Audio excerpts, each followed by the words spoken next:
How was the Scarborough Reading Rope developed? The Scarborough Reading Rope was developed by Dr. Hollis Scarborough, who is an expert in literacy. The concept was developed to explain the different components of reading in precise detail, as these components are necessary to become a skilled reader. Furthermore, the reading rope demonstrates the interaction and integration of subskills of reading which occur over time. It also expands upon the simple view of reading, which emphasizes the importance of decoding in terms of developing literacy ability. The equation for the concept is decoding times learning comprehension equals reading comprehension. Without either of these two substrands or keys, reading comprehension will not develop effectively.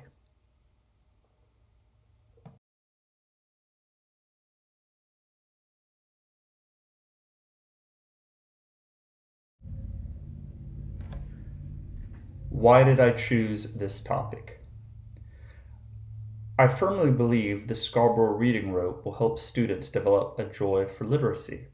While covering the modules during GDSE 594, I had several aha moments when it comes to having a deeper understanding of my own learning needs.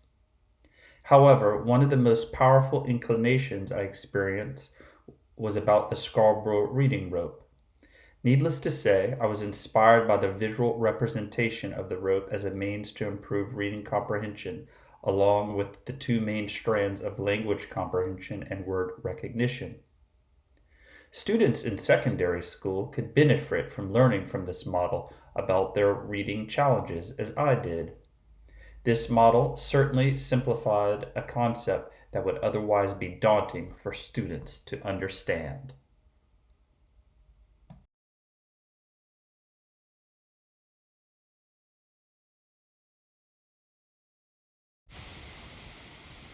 What resources and materials did I use? The resources I used came from the information provided in Module 2.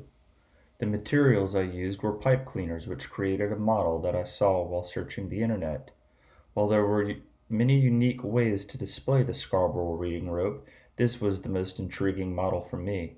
It is also cross-curricular in nature as it celebrates the disciplines of literacy and art. I would like to mention that I encourage students to share their Scarborough Reading Rope in their preferred medium. However, this student chose to also make a model with pipe cleaners. Please see the student model below.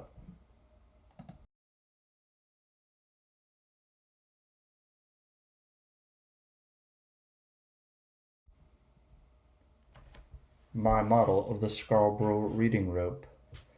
In the top left-hand picture, you'll see the strand for the language comprehension strand, and at the bottom, you'll see the word recognition strand.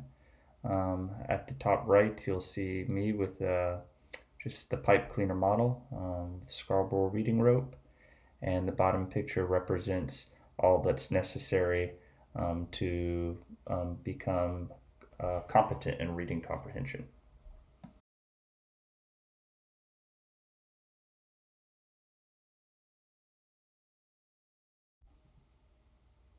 How was the skill taught?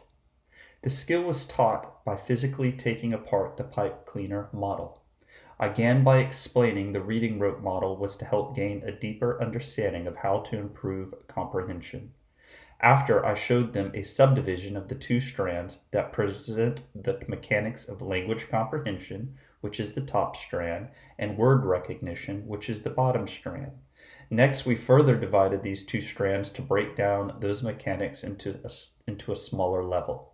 Soon after, a student inquired why the top strand had more components. I explained that these were the skills necessary to become proficient in language comprehension. After I shared that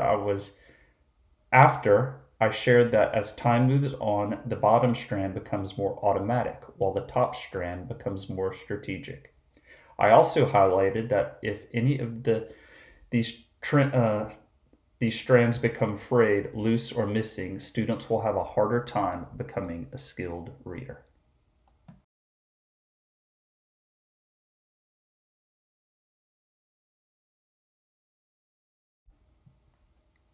Breaking down vocabulary for secondary students.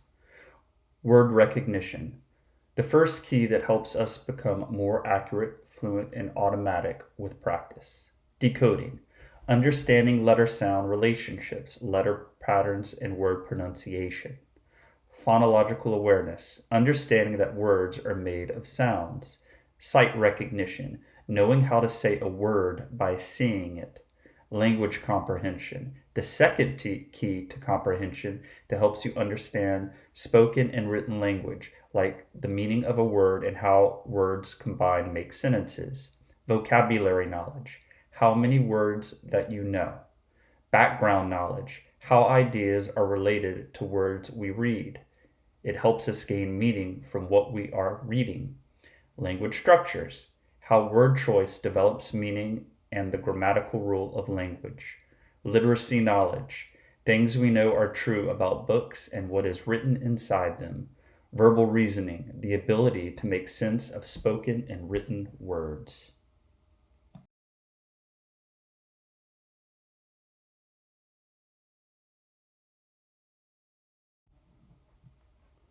What opportunities will students have to practice this skill?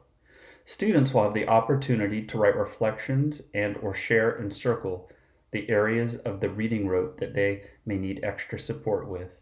I also hope to collaborate with students in the future and create a bulletin board where students can refer to vocabulary about the Scarborough reading rote.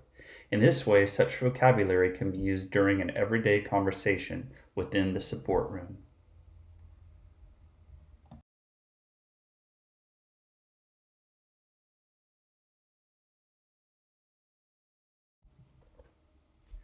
What were the challenges of this lesson?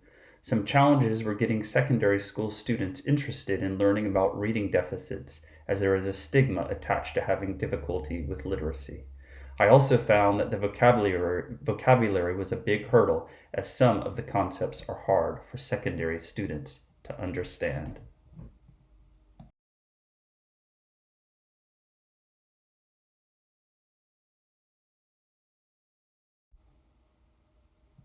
What were the strengths of this lesson?